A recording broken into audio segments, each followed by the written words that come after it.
자, 월스트리트의 거물들이 드디어 움직였습니다. 세계 최대 은행 10곳이 손을 잡았는데요.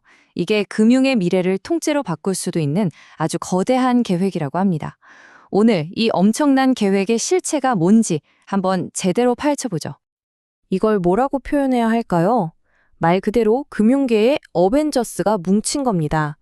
아니, 각자도 엄청난 힘을 가진 은행들이잖아요. 근데 이들이 왜 하나의 목표를 위해 뭉쳤을까요? 도대체 뭘 만들어려는 걸까요? 이건 그냥 협력 이런 수준이 아니에요.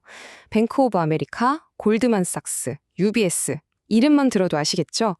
말 그대로 글로벌 금융의 드림팀이 꾸려진 겁니다. 목표는 딱 하나, 달러나 유로 같은 핵심 통화에 딱 달라붙어서 움직이는 새로운 디지털 화폐, 바로 스테이블 코인을 만들겠다는 거죠. 자, 그래서 이 거대한 움직임, 이게 도대체 무슨 의미인지 제대로 알려면 오늘 딱 5단계로 나눠서 한번 살펴보겠습니다. 먼저 이 금융 어벤져스가 왜 하필 지금 뭉쳤는지, 그리고 얘네들이 만드는 스테이블 코인이 기존 거랑 뭐가 다른지, 또 어떤 실험을 하고 있는지, 그리고 제일 중요한 거, 이게 우리한테는 어떤 영향을 줄지 하나씩 짚어볼게요. 네, 그럼 바로 첫 번째 질문부터 시작해보죠. 왜 지금일까요?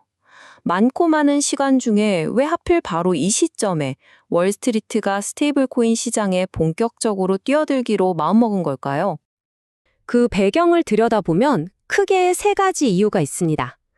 첫째는 시장 문제예요. 이미 USDT나 USDC가 시장의 90% 이상을 먹고 있는데 이걸 더 이상 구경만 할 수는 없게 된 거죠. 둘째, 규제가 바뀌고 있어요. 특히 유럽에서 명확한 법이 나오면서 지금이 기회다. 우리가 규제 친화적인 모델을 만들자고 생각한 겁니다. 그리고 마지막으로 정말 중요한 교훈이 있었죠. 페이스북의 리브라, 기억나시죠? 그때 규제랑 정면으로 부딪혔다가 완전히 실패했잖아요. 그걸 보면서 싸우면 안 되는구나. 협력해야 하는구나. 이걸 뼈저리게 느낀 겁니다. 근데 이런 생각하실 수 있어요. 어차피 또 스테이블 코인 아니야? 맞아요. 시장에는 이미 USDT나 USDC 같은 쟁쟁한 선수들이 있잖아요. 그럼 은행들이 만드는 건 대체 뭐가 근본적으로 다르다는 걸까요? 모든 복잡한 기술 얘기 다 걷어내고 핵심만 딱 놓고 보면요. 아주 간단한 단어 하나로 끝납니다. 바로 신뢰예요. 여러분은 누구를, 무엇을 믿으시겠어요? 이 질문인 거죠.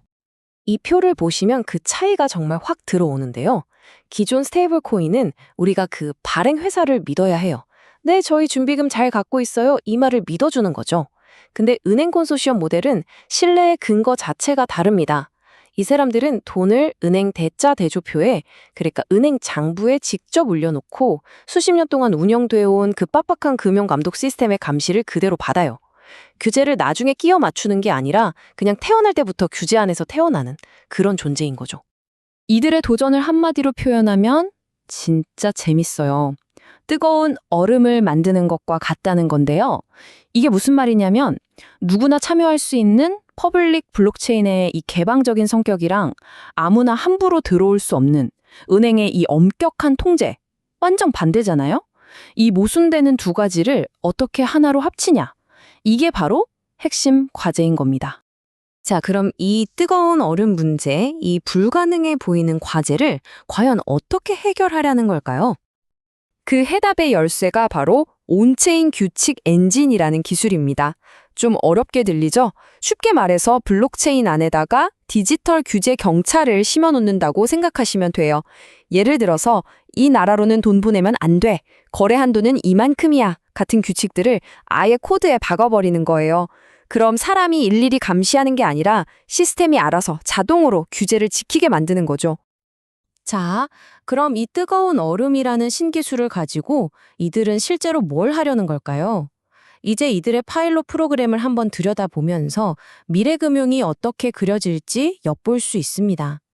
지금 테스트하는 걸 보면요. 이게 그냥 기술 시험 수준이 아니에요. 예를 들어 며칠씩 걸리던 해외 송금을 단 몇 초 만에 끝내버리는 실시간 국가 간 결제를 실험하고 있고요. 또 주식이나 채권 같은 자산을 토큰으로 만들어서 이걸 사고 팔 때 바로바로 돈을 주고 받는 토큰화 자산 결제 시스템도 만들고 있어요. 이게 진짜 성공하면 앞으로 글로벌 무역이나 투자 방식이 완전히 달라질 수도 있는 그런 엄청난 실험들인 겁니다. 자, 지금까지는 월스트리트 얘기였잖아요. 근데 이게 바다 건너 남의 얘기가 아닙니다. 바로 여기 한국 시장에는 어떤 파도를 몰고 올까요? 영향은 여러 방향으로 올 수 있어요. 먼저 국내 은행들도 가만히 있진 않겠죠. 우리도 원화 스테이블 코인 만들어야 한다는 논의가 엄청나게 빨라질 수 있고요. 이건 카카오페이나 네이버페이 같은 기존의 핀테크 강자들한테는 새로운 아주 강력한 경쟁자가 나타난다는 뜻이 될 수도 있습니다.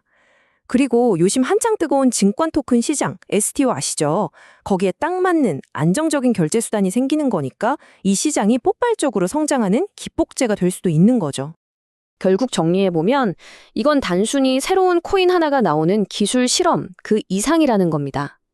전 세계 금융을 쥐고 있는 월스트리트가 앞으로 다가올 디지털 금융 시대의 규칙을 자기들 손으로 직접 쓰겠다는 아주 야심찬 계획인 거죠. 그래서 마지막으로 우리가 던져야 할 질문은 바로 이겁니다. 만약에 이 시도가 성공한다면 이건 기존 암호화폐 생태계에 엄청난 위협이 될까요? 아니면 반대로 주류 자본과 수많은 사람들을 끌어들이는 튼튼한 다리가 되어줄까요? 혁신을 주류로 이끄는 계기가 될지, 아니면 거대한 시스템이 혁신을 집어삼키는 순간이 될지, 여러분 어떻게 생각하시나요?